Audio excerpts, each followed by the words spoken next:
I don't think there's a more literal metaphor for the consumption of media than actually eating books. Hello everyone, and welcome back to the Dragon's Library. Today I will be going over The Book Eaters by Sunyi Dean. If you're new here, the first part of the review will cover the book without spoilers. After I give my overall opinion, I'll go over the story in detail, but there will be a spoiler warning when it gets to that point, so no need to worry. Let's get started. The Book Eaters follow Devon and her son Kai as they attempt to escape from the oppression of their family and win Kai a new life. Devon and Kai are book eaters, a creature like humans that need to eat books to survive, in the process absorbing their contents. Unfortunately, her son was born a variant of a book eater known as a mind eater. Since mind eaters require human minds to survive, and recent drama has made the medicine he needs to prevent this craving impossible to get, Devon is forced to flee the family while searching for a solution. My first thought was, wow. So I first saw this premise and I knew it would have at least something to say on the way media shapes people who consume it. I mean, that premise is too perfect to not give that idea a try. But I wasn't expecting an interesting mystery that unfolded in ways that continued to surprise me even near the end. In addition, the world building is extremely solid, though the delivery method isn't perfect. That's not to say the story itself, aside from that, is also amazing, consistently amazing. But let's first go over our characters. Devon is our protagonist and the POV character for nearly the entire book. We see the world from her point of view, alternating between the past and the present with each chapter. She has been driven to desperation after having her worldview shattered and losing all that she loved with the exception of her son. Driven by that desire to keep him safe, she commits many acts that she regrets in the name of giving her son Kai a chance at a new life. Kai is the other main character and is Devon's 5-year-old son. Born a mind-eater, Kai needed a drug called redemption to allow him to subsist on books. Yeah, the metaphor is a bit on the nose. With the loss of the drug, Kai has been forced to consume minds, and as a result, has essentially resulted in the identity death of humans. Kai's arc focuses on a struggle for identity while being a conglomeration of other people's memories.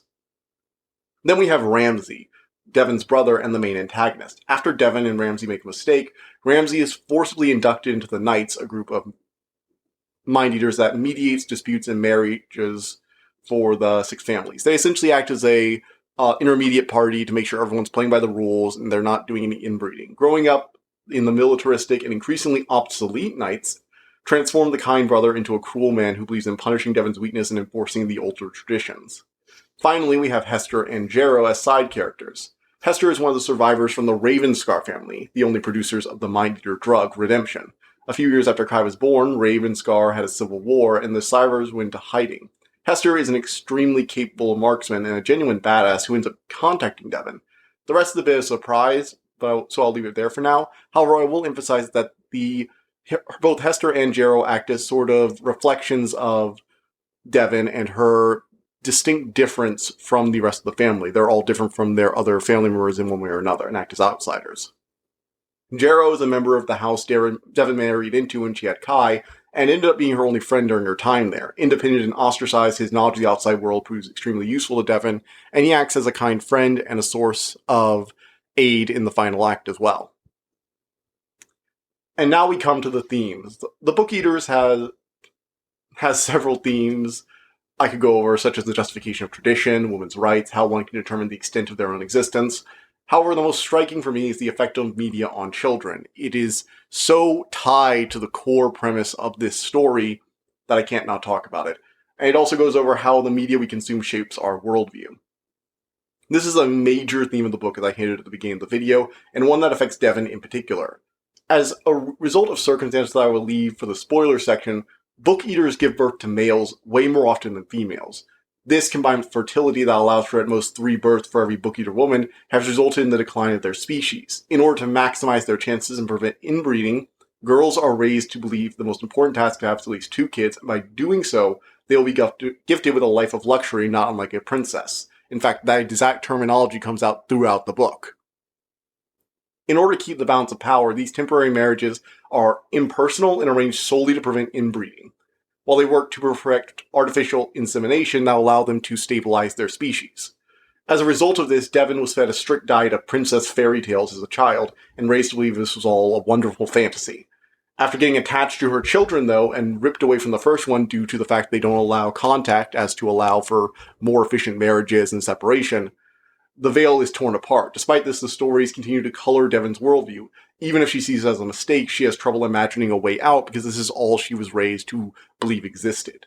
The book is really good at using fairy tale allusions like princesses, knights, and dragons to emphasize this theme, which it explores in its later chapters, and is paralleled by the way different minds affect Kai. This brings me to what I liked most about this book. The writing is strong, and the unfolding intrigue is made all the more interesting by the way the story alternates between past and present. The Book Eater's story drops you in media res with Devon keeping secrets from even Kai, and the audience to an extent as well. In addition, the Book Eaters are an interesting concept, and the story practically tears apart the distinction between sci-fi and fantasy as it explores them.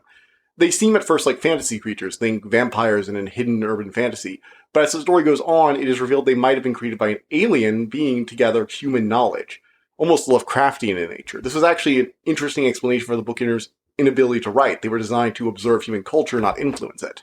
These limitations explain why book eaters aren't running the world as well. In ancient times, they were kind of like royalty because of their ability to know so much and the fact that they're stronger and faster. But in more modern times, the lack of documentation and their inability to write makes even leaving the UK an extremely difficult task. While mind eaters can write, and only a handful can ignore the cravings for human minds and live relatively normal lives, the loss of redemption crippled this even further.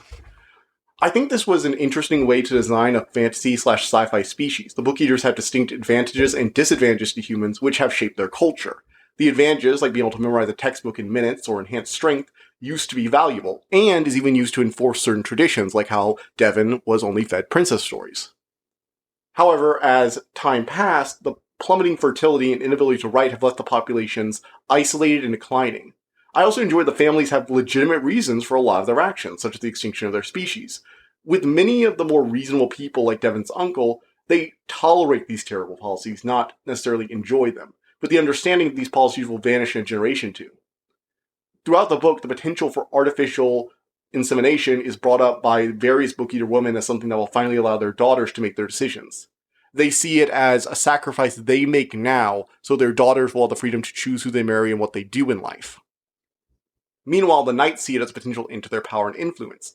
They're a neutral party to arrange marriages and enforce traditions, but if the artificial insemination makes it so they don't have to arrange marriages anymore, then all they really have is dragons, and the houses are already starting to keep most of their mind eaters with the redemption of their own as soldiers for the sake of their families. As a result, the ideological conflict becomes a much more gray affair. Was it right to take draconian measures for the survival of the book eater species? These ideas complicate the story and make the antagonists into fully fledged people with a coherent ideology, which you don't often see. Like, the idea that the villains are kind of doing what they need to do for the world to survive, even if it is a horrible, horrible way to treat people and their own daughters, isn't something you usually see. Most stories are pretty black and white.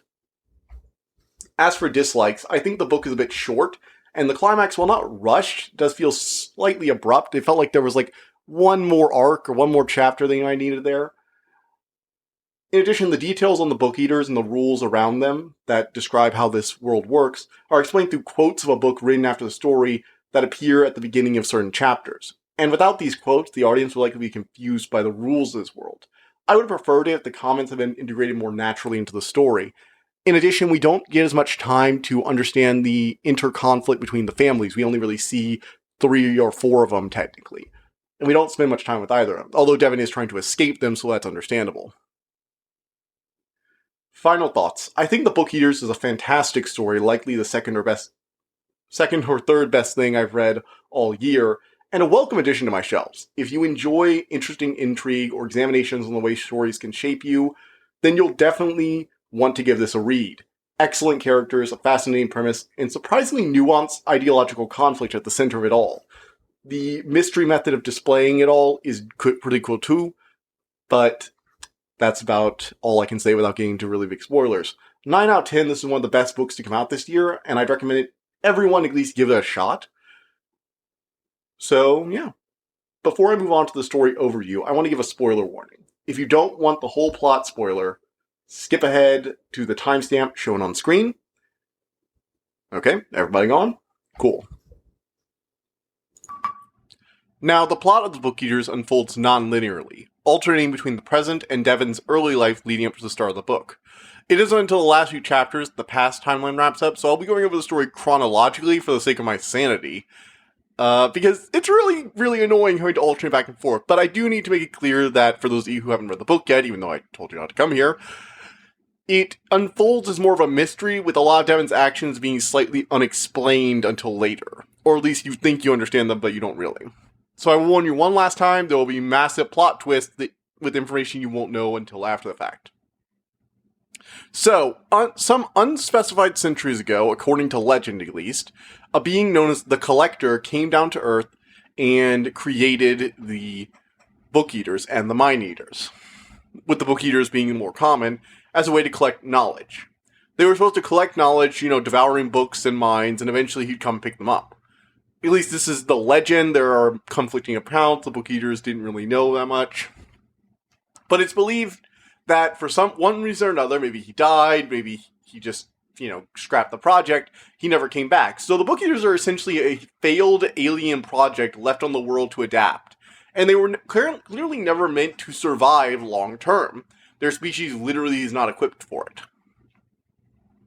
However, they managed to do quite well for themselves, most of them living in positions of authority and wealth. When you can eat an entire book and basically become a master of a field overnight, turns out you're pretty valuable. Anyway, however, the years passed, and over time, the Book Eaters, they just kind of got left behind by the developing world. As time went on, writing became more and more important, and Book Eaters can't do it. For a long time, Mind Eaters, after the early days, were killed because they gave Book Eaters away, and they fell into hiding. Sort of the urban fantasy hidden world stuff. As the last century has unfolded, though, the Book Eater groups have become more and more isolated. See, the Knights used to arrange weddings so that the Book Eaters can continue their line. They had to be very careful with breeding to prevent inbreeding, and the Knights offered a sort of neutral party that could arrange marriages and transport brides between families. The way it works is essentially a Book Eater woman is brought between 2 to 3 different families, depending on their fertility. They have a child, they help raise it for 3 years while they need to nurse it with their special milk, which is sort of like ink, and after that, they leave and get married again as soon as possible in an attempt to have at least 2, potentially 3 children. Meanwhile, men work on various different projects, and once women have had their children, they essentially retire to luxury, which is sort of like the reward for doing this shitty thing. The system was originally designed to just keep their race going, but over the years, they've suffered a decline with less and less women being born, which has resulted in a greater need for the Knights. However, in recent centuries, they've been working towards artificial insemination. They put loads of money in human civilizations toward developing the technology, even though they can't do it themselves due to lacking, various different tools like being able to take notes. In addition, recently, the Ravenscars, and potentially another clan in the Japanese, created a drug called Redemption, which allows for Mind Eaters to sustain themselves off books. So Mind Eaters no longer need to be killed, and were basically taken in by the Knights and trained as dragons. They were conditioned using very, very harsh and, quite frankly, depraved things. They used white room torture and everything like that to get them to obey commands. They essentially brainwashed dragons and used them as super soldiers. Because, one of them can drain an entire person's mind out, which is, pretty annoying. However, recent years have shown a destabilization of this order. See, nowadays, it's basically impossible for book orders to leave their country of origin since it requires all these different papers and things like that they actually can't get a hold of because they're, a secret hidden underclass. They're not even registered as citizens of the countries they live in, and live in mostly isolation and secret within their own households.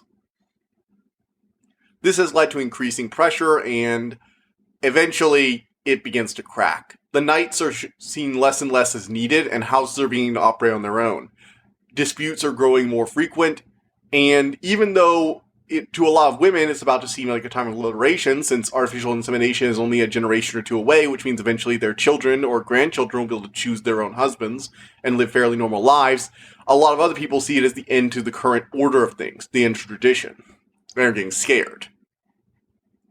In addition, the Ravenscars have been operating in secret. Secreting a lot of the time. So you're supposed to give up your Mind Eaters to the Knights to operate as dragons. But the Ravenscars have actually been keeping their Mind Eaters in secret, not giving them up as dragons and giving them redemption. Since they created, they don't have to buy it for the individual Mind Eaters, and they can field an entire army of them. However, a group of Mind Eaters get sick of their treatment by their other household members and rebel.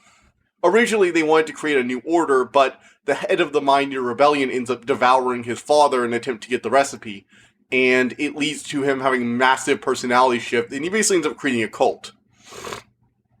Now, at the beginning of the story, we don't really know about any of this, even at the beginning of the early timeless stuff. It starts out with Devon exploring her farm. Her house is, woods outside around her house. They live on like a big manor, isolated from the rest of the world. And this all takes place in Britain, in the UK. Devon is there exploring when she comes across a human. He's actually a reporter who's been investigating rumors of a very large and mysterious family who live on the outskirts of town. A big old mansion. She is, unknowing that there's the whole secret society thing going on. So she brings him to the elders, like, "Hey, uncle, look, I found this guy. He wants to write a book about us." Because to her, the idea of writing a book is such a fascinating concept. Book eaters can't write. And she's still a little girl. She doesn't understand what she's doing. But, she's very friendly to him. However, the uncle is like, "You've discovered our secret. We can't let you leave." And he tells Devon to leave, and then they incapacitate him and give him over to the Knights, who transport him to another place. Specifically, the Ravenscars household, we learn later. And this guy's Mr. Patel. He's the one who writes all the notes about book eaters after the story of the plot, and where we get a lot of the details about earlier information. Devon really never knew what happened until later in her life, but she always just thought, oh, he'll go learn more stuff about them. And it's the first time we really see the worldview being colored by what the adults fed her. The next thing from her childhood is when there's a big wedding, a new bride is being wed to someone in their family, and there's this big celebration, and they go check out the Knights' chambers because they wanted to see the dragons. Or at least Devon did. She brought her brother Ramsay along with her, and they end up almost getting cornered by two dragons who are, they've been treated like animals, and their desires are overtaking them, combined with all the white noise that basically destroyed their personalities. So they almost attack them, and the Knights scold them. But once they find them and save their lives, but they end up deciding that they need strict punishment. However, they can't punish Devon because she's a girl. She needs to go have at least 2 kids, maybe 3. So they punish Ramsay, who didn't even want to be here. And Devon's like, no, punish me. I did this. Like, no, sorry. You can't be punished because you have a duty to our race. However, one of you needs to learn some respect. And I think he needs some discipline. So they basically take Ramsay away from his home for a mistake he didn't actually want to do. He didn't even want to be there. He was just there to make sure Devon was okay. And this ends up breaking down his and Devon's relationship. It becomes a major source of conflict. Because Devon feels extremely guilty about destroying Ramsay's life over her mistake. Whereas Ramsay's, this was the moment his life essentially was destroyed and rebuilt. He's taken away and raised under a brutal regime. They literally lock him in a room with a dragon, barely saving his life before it kills him. They keep doing it over and over again until one day he just snaps and kills it. It's literally this brutal might makes right, tradition is always needed, you need to be brutal to anyone who crosses the line kind of mentality that they strike him down with. And it severely warps his mind. Meanwhile, Devon grows up guilty but still wanting to, be the good princess for her family. So she has a marriage, and her first marriage isn't terrible by arranged marriage standards. The husband is like, okay, yes, we're just doing this to have a child. They have a girl, actually. Salem. Her name is Salem. And Devon gets really attached to her. The bridesmaids want to actually take her away, but Devon kicks up a fuss and gets attached, which they're not supposed to do. They're supposed to be very detached towards their children, and after 3 years, they're never supposed to see them again. Her husband, though, just wants the noise to stop, so he's just like, look, if she makes a big fuss about it later, when she's supposed to leave, we'll deal with it then. For now, there's no problem. And the other women are always like, well, we need to get her away now. She can't get attached to it because she's going to have to leave. And he's just like, look, I don't care. He's not like a good person, but he's also probably the better of the two. Oh, he's definitely the better of the two husbands. That's not saying much, but Anyway, Devin gets very attached to Salem and doesn't want to leave her. She tries to make deals and arrange to come back. And they end up telling her she can stay and just have another kid there. But what ends up happening is the husband gives her some tea, which drugs her, and she wakes up at her old home, preparing for her next marriage. Now, obviously, Devin freaks out and tries to run back to Salem, tries to escape. And Ramsey, along with a few other knights, hunt her down, and Ramses himself tasers her and kicks her as she wails to go see her daughter, and then says, "This is what you get for breaking the rules," because he's completely been twisted by the mentality of the head of the knights at this point. And he's very vindictive towards Devin in particular, because he's always felt that she got away with a lot of what she shouldn't have because of her gender. He almost feels like, it's weird. Ramses almost comes across as jealous at certain times, whereas Devin would do anything to swap places with him in a lot of ways. Which I find interesting. It's a whole the grass is always greener on the other side thing. Anyhow, Devin ends up being married to another guy who is just, like, even worse. He's actively malicious and cruel and just generally a jerk.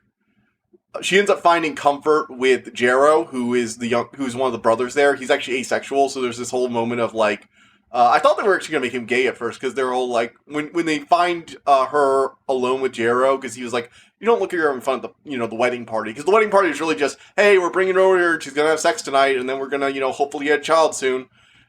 Jarrow brings her over and starts playing video games with her in this little room he used to have with one of his other sisters, who got banished due to some stuff. So Jarrow is found by the other brother. He's like, oh, well, I thought I was going to have to worry about someone else trying to, take her or do something wrong. But, I know you would never do anything with a woman. I was like, oh, they're going to make him gay. And it's like, no, he's not interested in anyone. He's asexual, which I like that. It's like, yeah, there are some people who just want to be friends with other people. Like, yeah, you share mutual interests. And over her time there, she ends up spending more time with Jarrow than basically anyone else's house and using him as an escape. But eventually, Jarrow gets banished for some other stuff, and for interfering after Devin's next child, her son Kai, is born, and is revealed to be a mind eater. And there's a bunch of people who just want to, get rid of him or hurt him. Because having a mind eater is considered to be such a waste, it's actively frowned upon.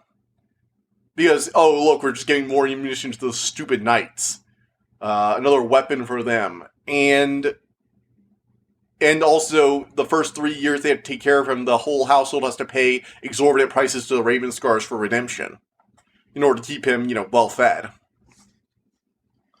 Jarrow intervenes, though, and stops him from hurting the kid, which ends up with him getting banished.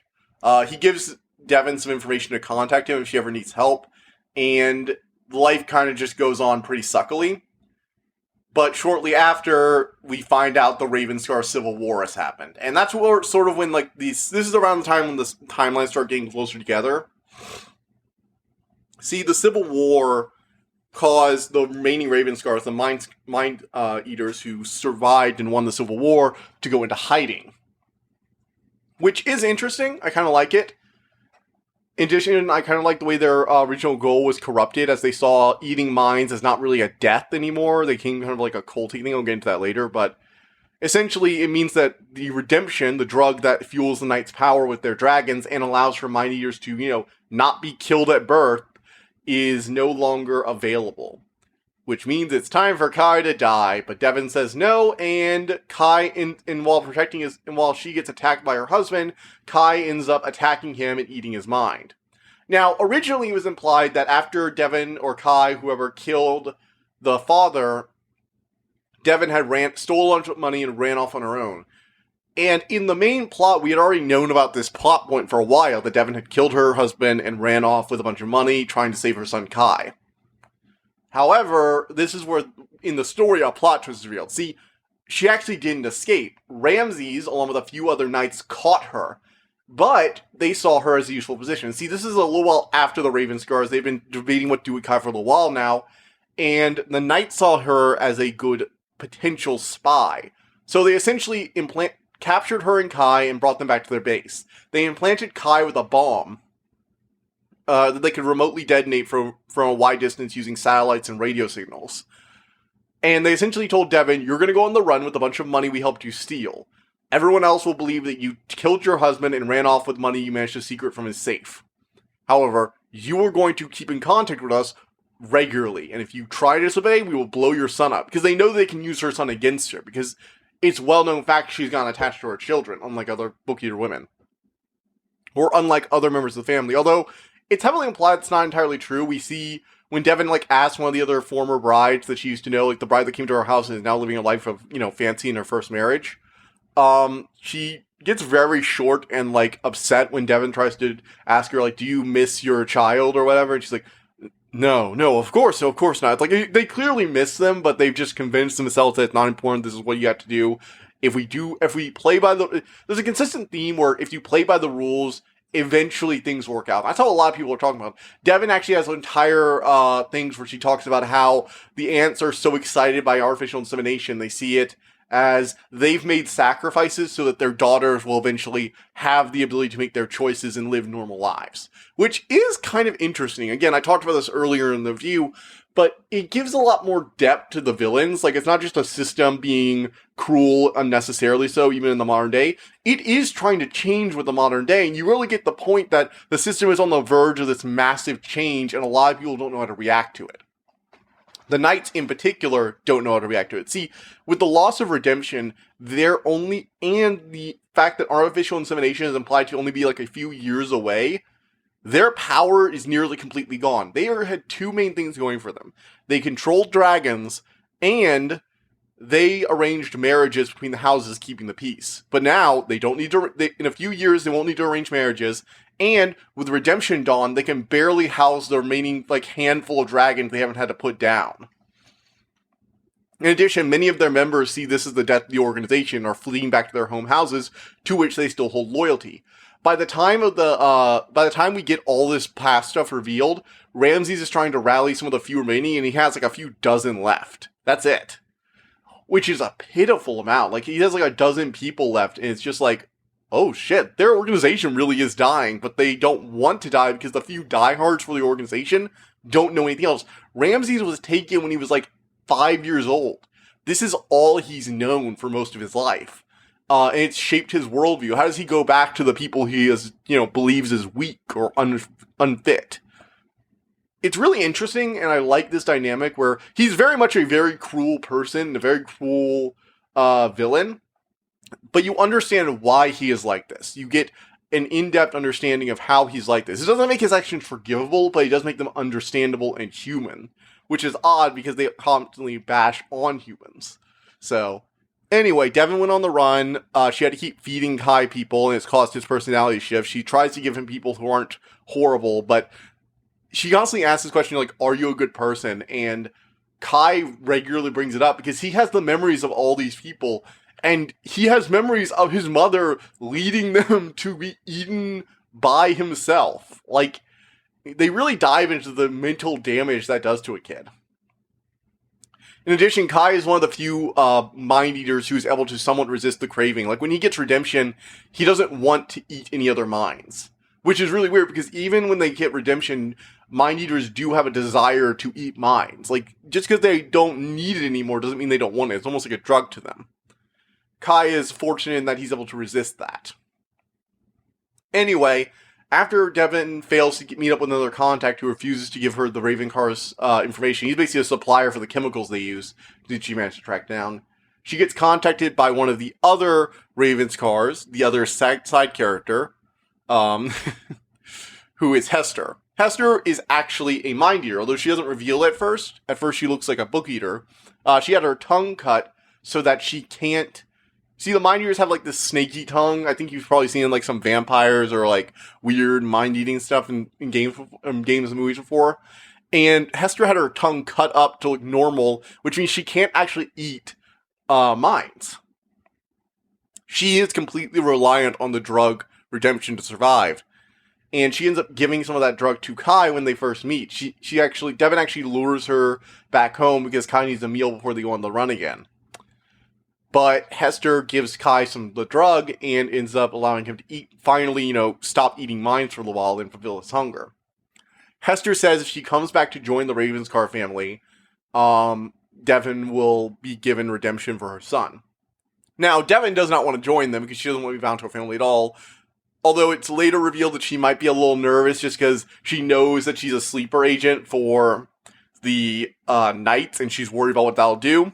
And to be honest, she doesn't even know the full extent of what the Knights are upset about. Even the Knights don't know that the Ravenscar Civil War was about the Mind Eaters versus the Book Eaters.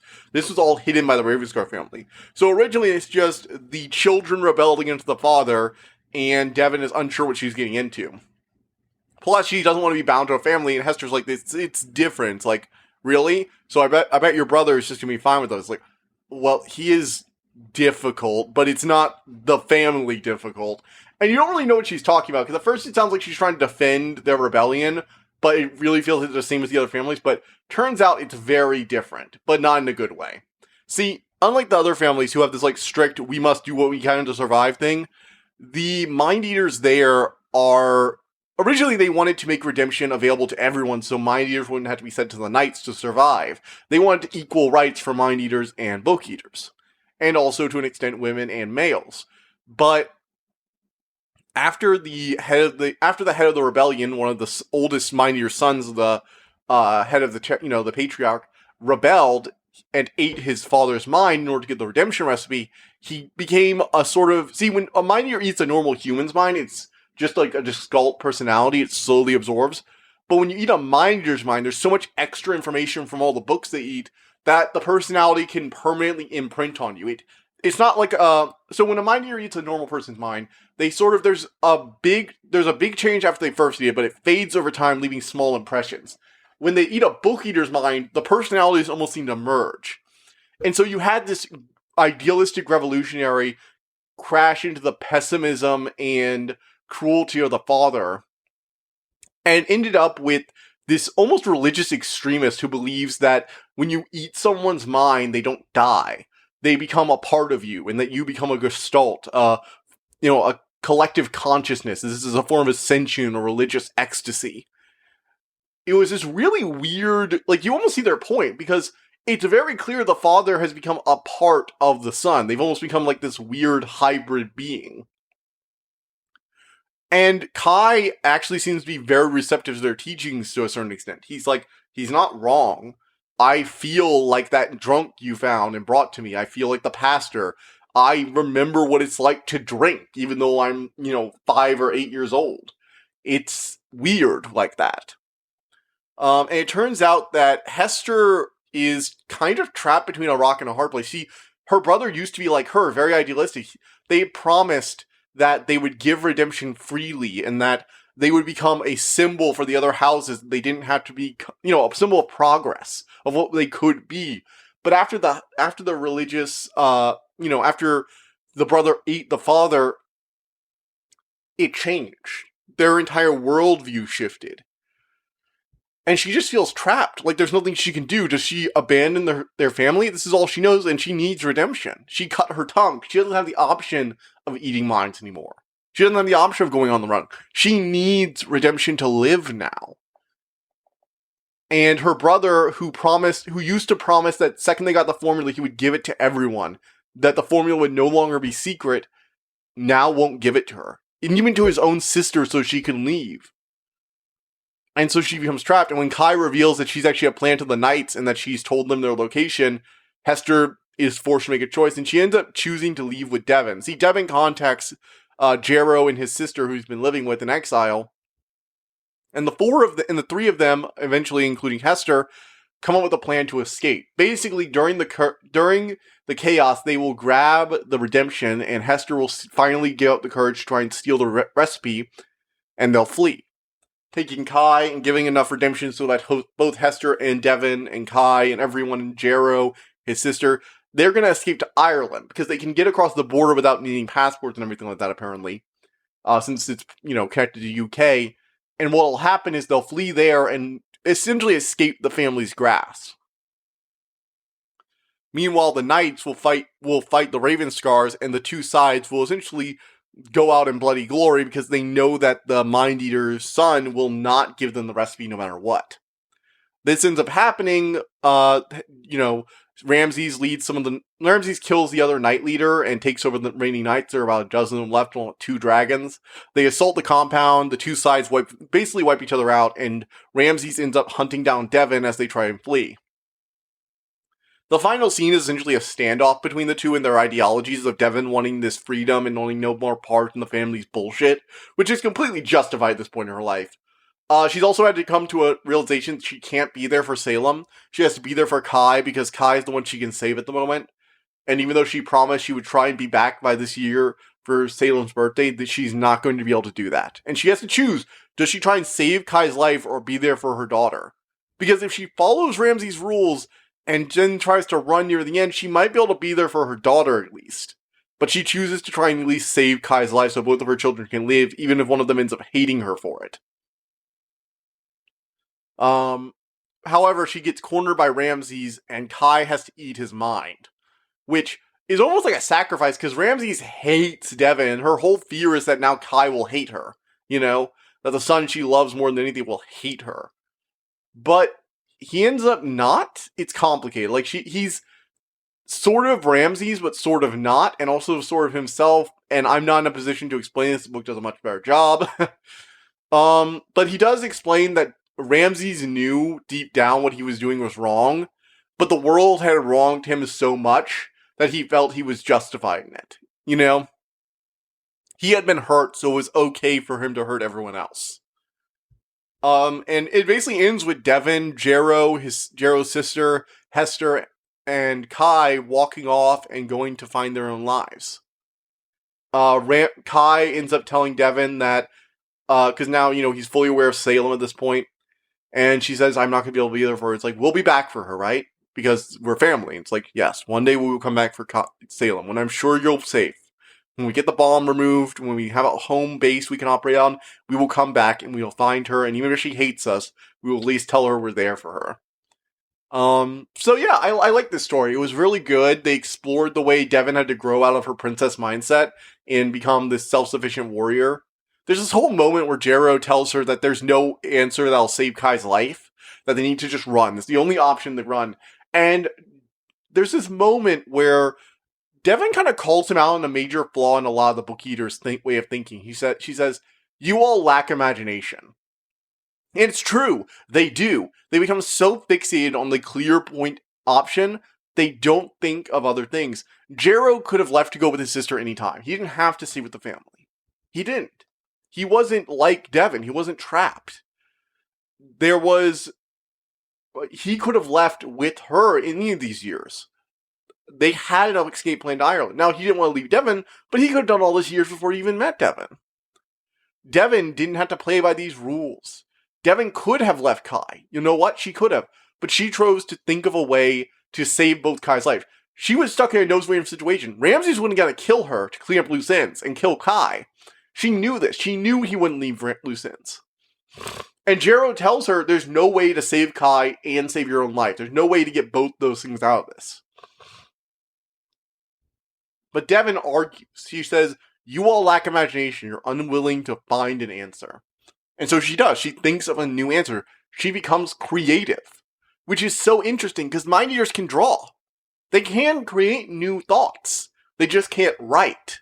The collector made them unable to write. He didn't make them unable to imagine. But they've believed that because they're unable to write ideas down, they're unable to come up with new ones. All they can do is repeat ideas. And Devon challenges this directly to Jarrow. She says, we can come up with new ideas. Hester draws. You came up with all these intricate ways of contacting people based on the books you observed. I've been trying to outsmart Ramses. We can adapt. We can grow. And she argues against the notions that have locked them into their life, against the roles they've been put in. Which is all really interesting. I like it. It's a fascinating arc for a character. And again, I like the way that the alternating past and present plot lines slowly reveal more information and make her older actions clear. So, yeah. That's about it. Moving on to the outro. Well, with all that wrapped up, let's go over the announcements. First up, I want to apologize for the review being late. I was planning to record this on Thursday and edit it on Friday, but when I went over to transfer the files, the audio was all muted. so I had to re-record it on Saturday, and I should be, and I'm recording this part actually on Sunday, where I'm gonna re-edit it and get that out with the full video. The dragon drawings I've been working on for book reviews, so I can have some kind of animation, actual video format to it, aren't out yet, so I'll be using a lot of stock footage here. Finally, the next review will be either for that Elvis movie, which I'm probably going to go see on Sunday, or later today, or maybe on Monday, or Season 2 of Cuphead, whichever I finish the review for first. I should also be finishing Thymesia, a new Souls-like, in the next week or so. Look out for that. Probably not this week, but the week after. And for books, I am just about starting listening to Babel, the Babel audiobook specifically this week. So be on the lookout for all those reviews. Thank you for all your support. Seriously, I've been getting actually a lot of views for these last few videos, and I'm just so happy to see them doing better numbers. And I will see you all next time.